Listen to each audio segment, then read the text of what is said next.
So Oribe representing Stacey Ciceron. Hi, Stacey. Hello, hello, hello.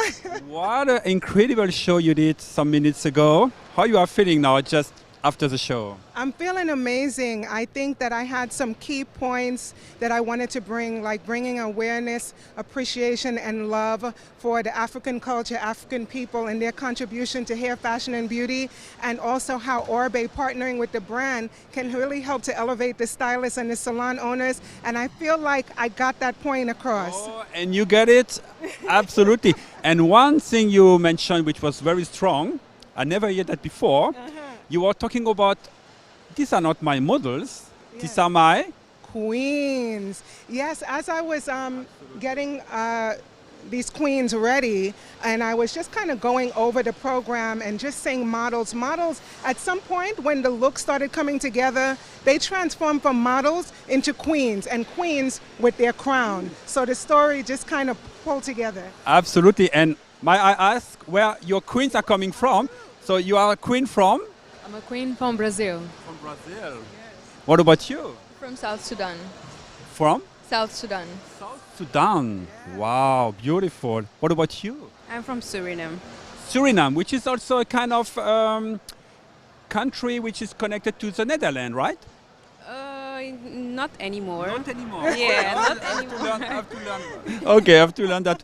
Just in my mind. Yes. But Stacey, now, tell us a little bit more. What was your creation, maybe each models?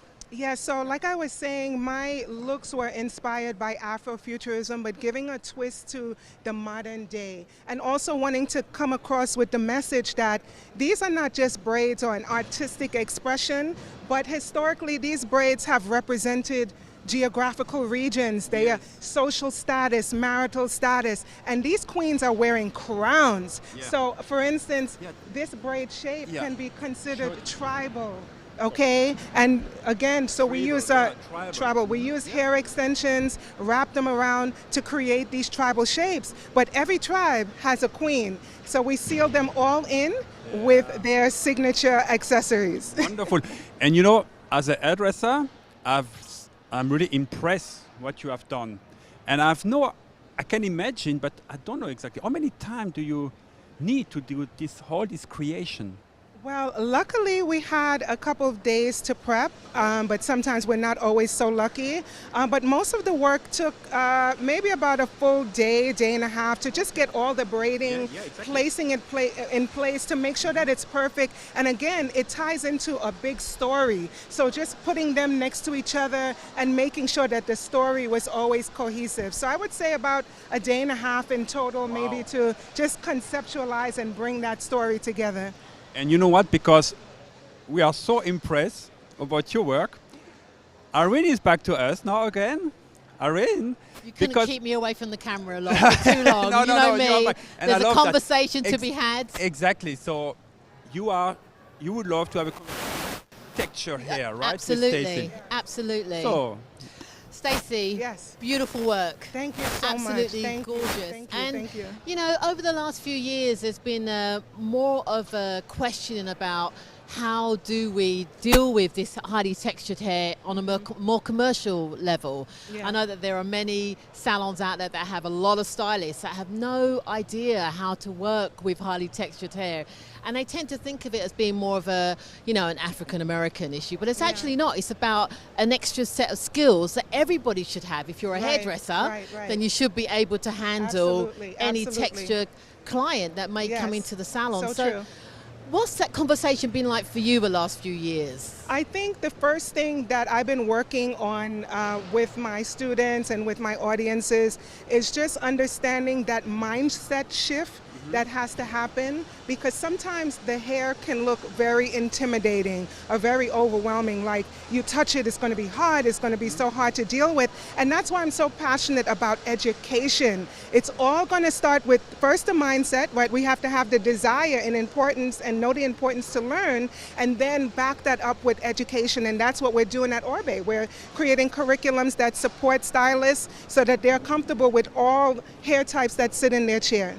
Because when having been in education for most of my life as a hairdresser, Yes. one of the conversations I would have over the last few years is, well, I don't have that clientele. I don't have those clients coming into my door. In my city, there's not that many. It's like, actually, if you open your eyes, you can see that, you know, highly textured hair is all around you. It doesn't necessarily have to have a skin color attached to it. If you're dealing with Middle Eastern hair, it can have a very similar. I remember doing a show in Malaysia, and I turned up for the model call, and I touched the hair, and I'm like, oh my God, thank God I bought my large round bore bristle brush. Otherwise I'd never have gotten through it. And that's my Afro training. That's what got me through that evening.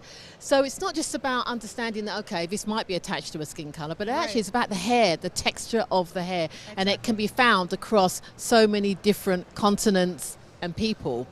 That's so true. I feel like it's like, which comes first, the cart or the horse, the chicken or the egg? Because sometimes they're feeling like we don't have this kind of clientele in our salon, but maybe if you present yourself as being able to work with this type of hair, then maybe those clients will start coming. Because I know for a fact, because I do classes for everyday women and for stylists, and when I talk to the everyday women, they are on the hunt. They are always looking for somebody that can manage their hair. So I think that, you know, it's just, that's one of those things that if you present yourself, that you're able to do it, then maybe those clientele will start coming in.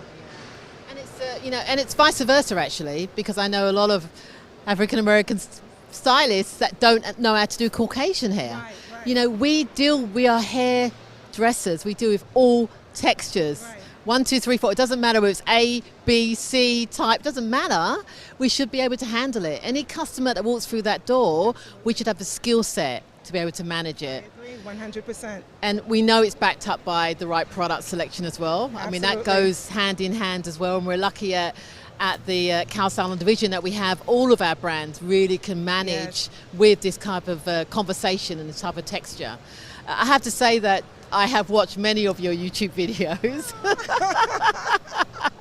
I have. I've actually experimented with my daughter. She's 10. And I'm even as a hairdresser, I'm still looking for solutions. Yes.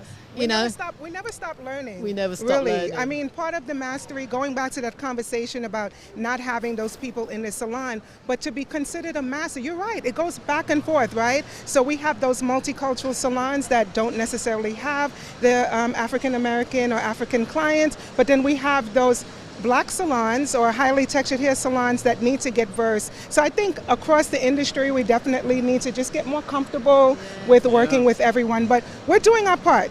Doing this here is really moving that needle forward for progress, and I call us agents of change because we're each doing our part to kind of just move that mission forward. Absolutely. It's always, I feel very proud when I see highly textured hair being showcased at any event.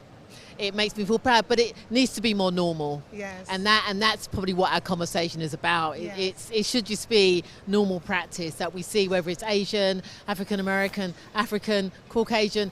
It's a hair show.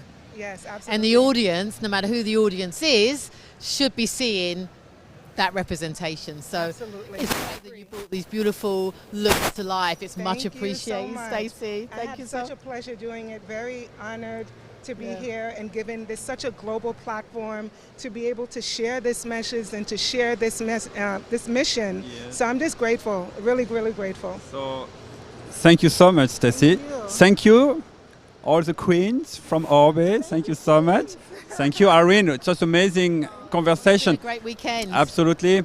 And Stacey, I wish you all the best in the future. I hope to see you very soon. I will watch also your YouTube video now, because I want to learn also myself too. So it's why not, right? Yes, absolutely. Yes. So guys, thank you so much, and see you soon, right? Thank you. Stay tuned, everyone. Thank you.